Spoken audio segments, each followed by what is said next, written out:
do Pai e o chamado à reconciliação. Venha para a festa. Gostaria de convidar vocês para imaginar uma cena. Um trabalhador dedicado numa empresa, alguém que não faltava ao serviço, alguém que cumpria todas as suas obrigações, buscava fazer tudo com excelência, aquilo que fazia. No entanto, certo dia, esse homem viu um colega de trabalho ser promovido e celebrado. Todos os demais ficaram satisfeitos, porque aquele colega havia alcançado uma promoção. Porém, esse colega era alguém que ele considerava negligente, descomprometido. O seu coração então se encheu de frustração. Fizeram por ele? Por que nunca fizeram isso por mim?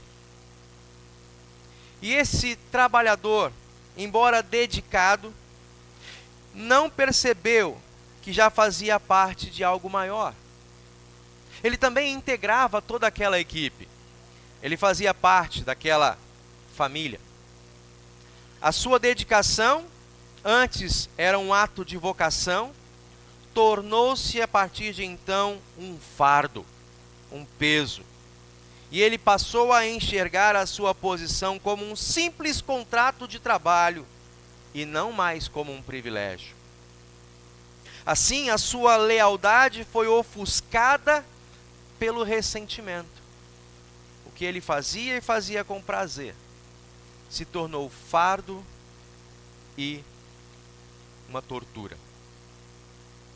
Olhando para as leituras de hoje, especialmente o texto do Evangelho, de uma maneira muito semelhante, na parábola que Jesus conta sobre o filho pródigo, o filho mais velho se assemelha àqueles que, apesar de permanecerem na casa do Pai, não experimentam a alegria da comunhão com Ele. O filho mais velho nunca se afastou fisicamente, como o texto e Jesus mesmo fala. Porém, na sua mentalidade, internamente, ele vivia não como um filho e herdeiro, mas como um servo, ressentido e a todo momento vendo a oportunidade de retrucar ao Pai. A leitura do Evangelho de hoje, meus irmãos e irmãs, desafia-nos a refletir sobre a nossa postura diante da graça de Deus. Como temos vivido? Temos vivido de uma maneira semelhante ao filho mais moço ou semelhante ao filho mais velho? Ambos detinham a oportunidade de participar no banquete preparado pelo Pai. Porém, aquele mais velho se percebia apenas como empregados, que esperavam reconhecimento e recompensa. Olhar para as leituras de hoje nos chama, num primeiro momento, a entender o porquê que Jesus contou essas três parábolas. Se nós lembrarmos, nos versículos 1 a 3, é dito que Jesus estava caminhando quando líderes fariseus e escribas murmuravam contra Jesus por acolher pecadores e comer com eles. Estavam enciumados. Eles haviam transformado a obediência a Deus em um sistema de méritos e recompensas. Conforme eles, os justos eram exaltados e os pecadores deviam ser excluídos. A ideia de que Deus pudesse acolher livremente aqueles considerados indignos era para eles um motivo de escândalo, de tropeço. A quem o Senhor pode permitir assentar no banco dos justos? Jesus, portanto, estava precisando passar por um corretivo. Se assentar e compreender dos que já estavam ali, para quem ele deveria pregar. E ao agir dessa forma, fariseus e escribas, mestres da lei. Eles mesmos estavam ofuscando-se para o que Jesus estava trazendo também para eles.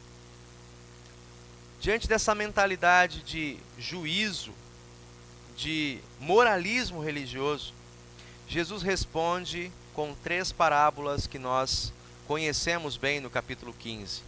A parábola da ovelha perdida, que conta como um homem tendo um grande rebanho, e ao perceber que uma das suas ovelhas se desvia, ele deixa as 99 no seu aprisco, em proteção, guardadas, e ele embrenha no meio do mato para ir buscar aquela que estava perdida.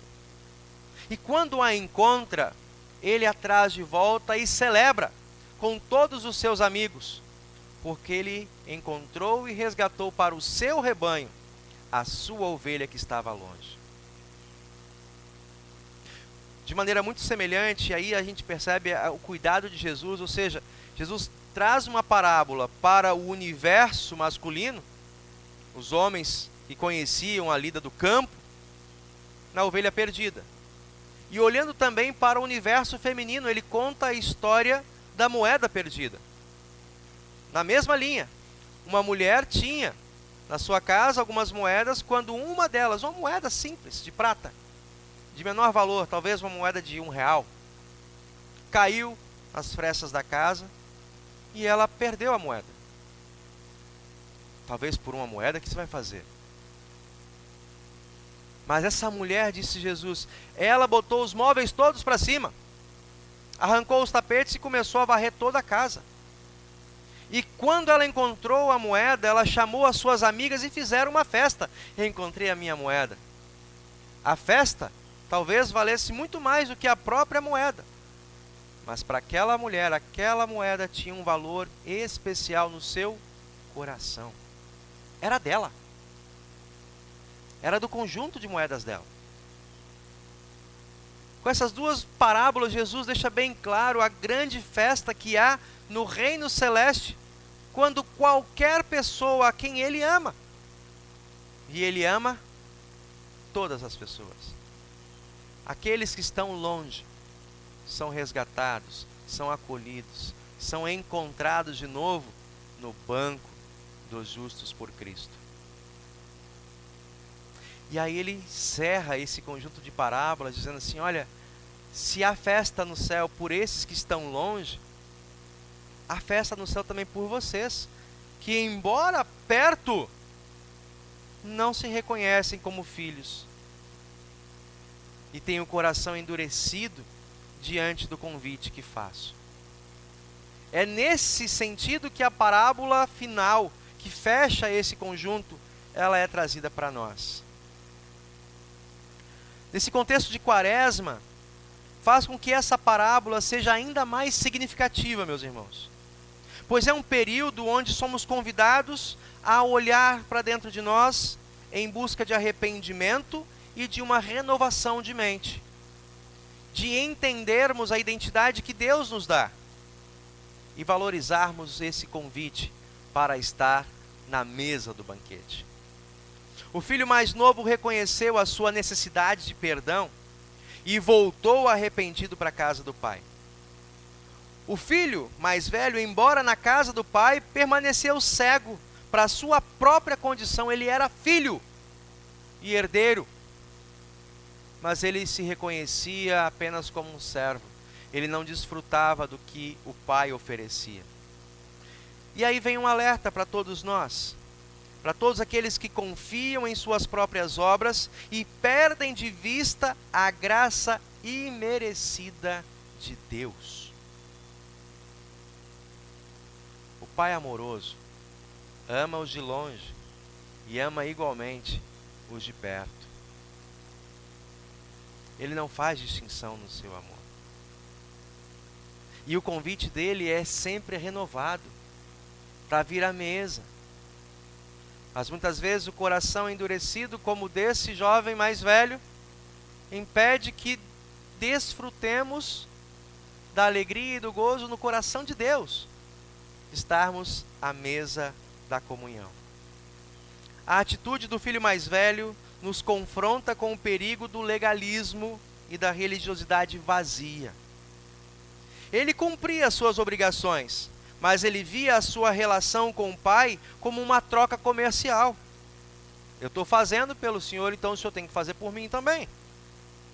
Ele não conseguia se perceber como alguém que continha e desfrutava do amor constante do pai.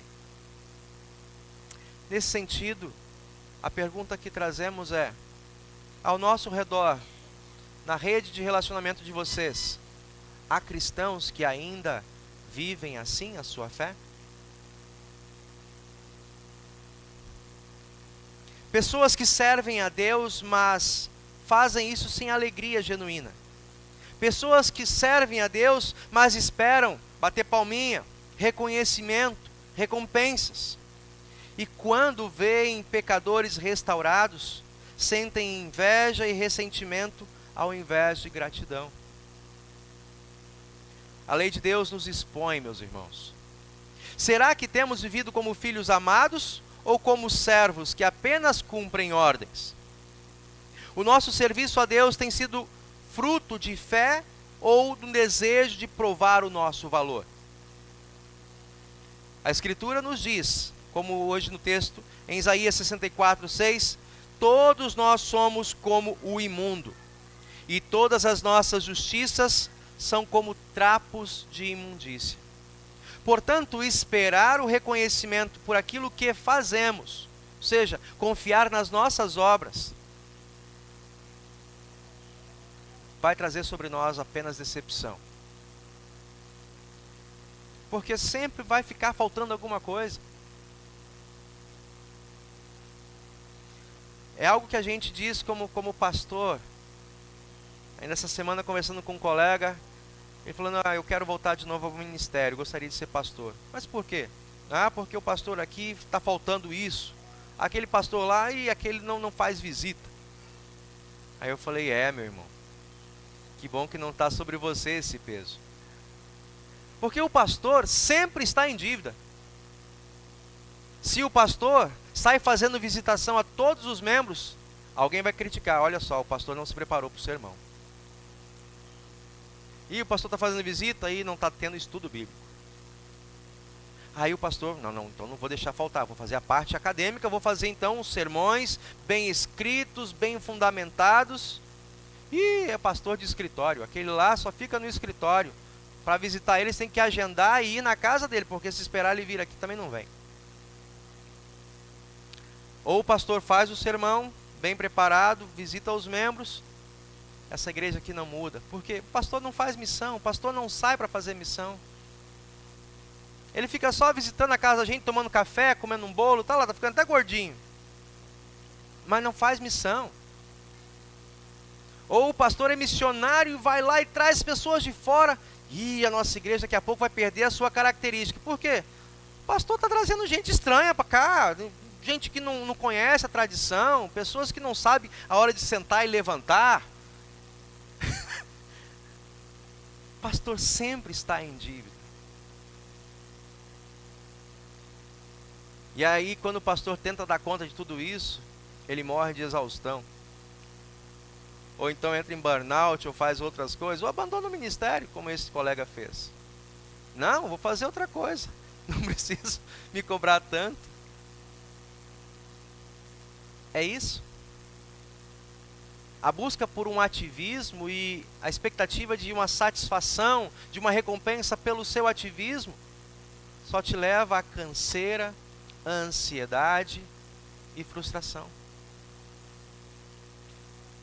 A palavra de hoje nos traz, então, um alerta muito claro de que nós precisamos tomar cuidado contra o ativismo religioso que gera ansiedade, e cuidado com as ferramentas do maligno para nos afastar da paz e da verdadeira comunhão com Deus. Muitas vezes nós nos ocupamos do serviço cristão, mas não conseguimos desfrutar nem conhecer a paz de Cristo.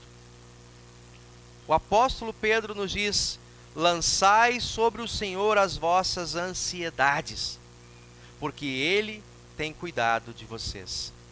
O filho mais velho não estava focado em sua... Perdão, o filho mais velho estava tão focado em suas obras que perdeu a alegria de estar na casa do pai.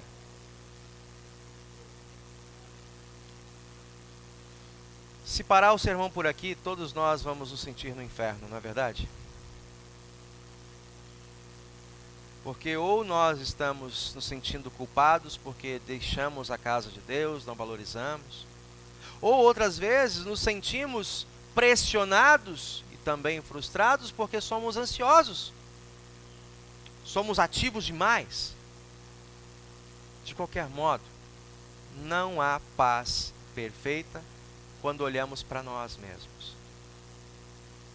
A boa notícia do Evangelho, portanto, e é essa a razão de Jesus trazer essa parábola para aqueles escribas e fariseus que o ouviam e interpelavam, é que o Pai nos convida para a festa. O Pai nos convida para a festa. Assim como Ele está ansioso esperando o filho mais moço que saiu de casa, todos os dias. E quando o filho vem ainda longe, ele abre os braços e ele vai ao encontro. Ele corta o discurso do filho que havia preparado com tanto labor ao longo do caminho.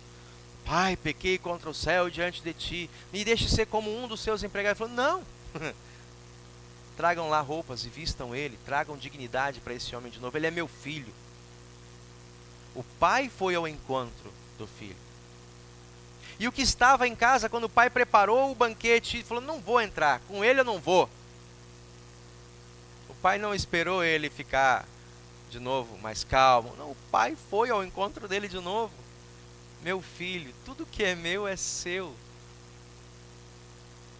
Você sempre esteve comigo aqui, eu nunca te tratei de maneira diferente. Você é meu filho. Mas este teu irmão, estava distante e era necessário que nós nos alegrássemos também com ele, como já nos alegramos com o banquete que está à mesa. O pai convida de novo para vir à mesa. Venham todos à mesa que o pai nos prepara. A palavra do Senhor nos diz, meus irmãos, que a justificação não vem pelo nosso esforço, mas é um presente da graça de Deus em Cristo Jesus. Assim também temos em nossas confissões, na confissão de Augsburgo, capítulo 4, diz assim, os homens são justificados gratuitamente por Cristo pela fé, quando creem que são recebidos em graça e que seus pecados são perdoados por causa de Cristo, o qual pela sua morte fez satisfação por nossos pecados. Esse é o convite de Deus. Em Cristo Jesus, a mesa está posta. O cordeiro está à mesa. E Ele quer nos nutrir. Assim também vemos o cuidado de Deus, tanto no Antigo Testamento, a leitura que ouvimos em Isaías. No versículo 1 a 6 é dito uma maneira de ressoar o que nós ouvimos na parábola.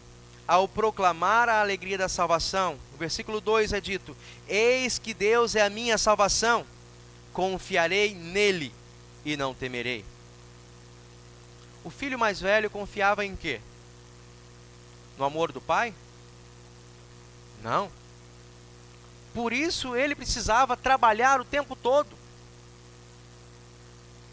Se ele confiasse no amor do pai, ele poderia trabalhar como os outros, sem necessidade de exigir mais do que tudo, sem o temor de talvez pedir, pai, me dá um dos cordeiros para que eu faça uma festa com meus amigos, para que eu possa trazer os meus amigos aqui, no nosso lar.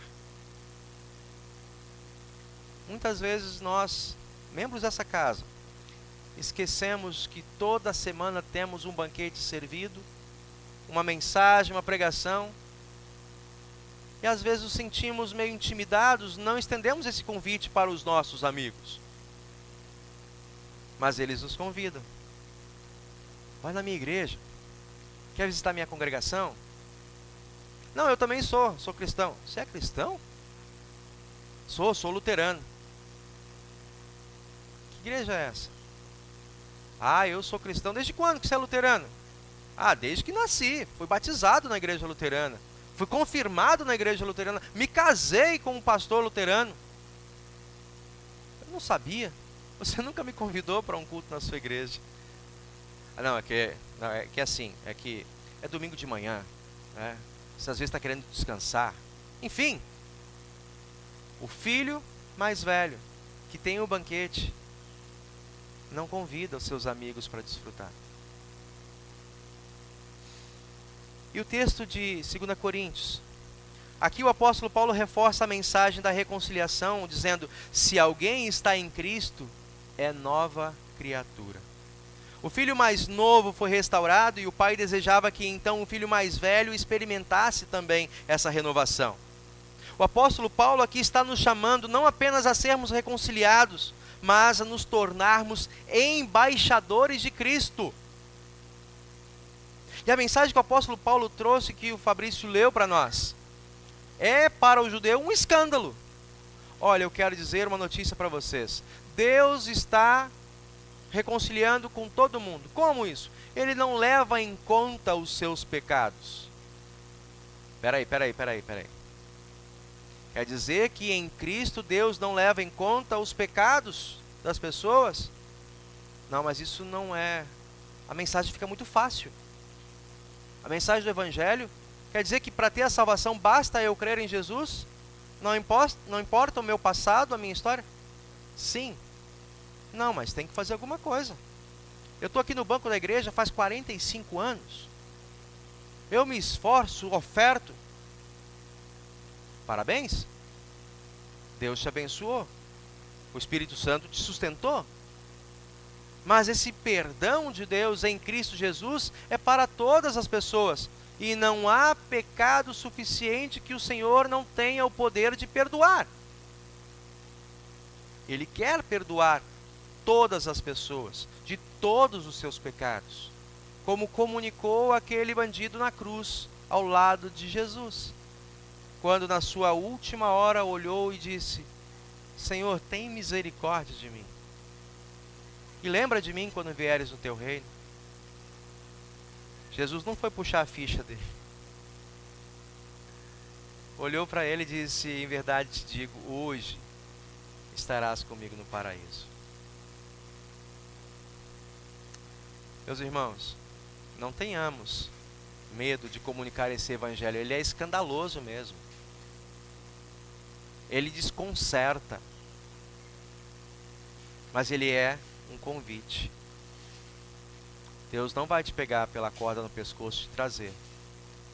Ele faz o convite todos os dias, em toda a oportunidade. Renova para você a cada momento. Se você se sente um filho distante, o Senhor traz a mensagem em Cristo de que Ele te ama e deseja se reconciliar contigo de novo. Portanto, essa parábola que hoje ouvimos nos convida a examinar o nosso coração.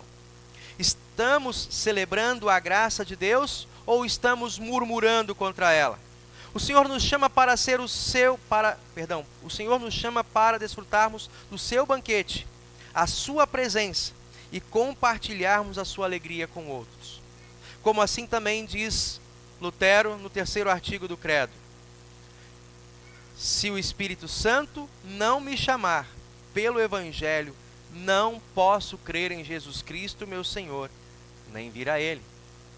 Portanto, que valorizemos as oportunidades em que Deus, pelo Espírito Santo, vem a nós, nos chamando pela palavra, a reconciliação e a desfrutar do banquete na Santa Ceia. Que assim façamos, confiando na graça em Cristo Jesus, o nosso Salvador. Amém.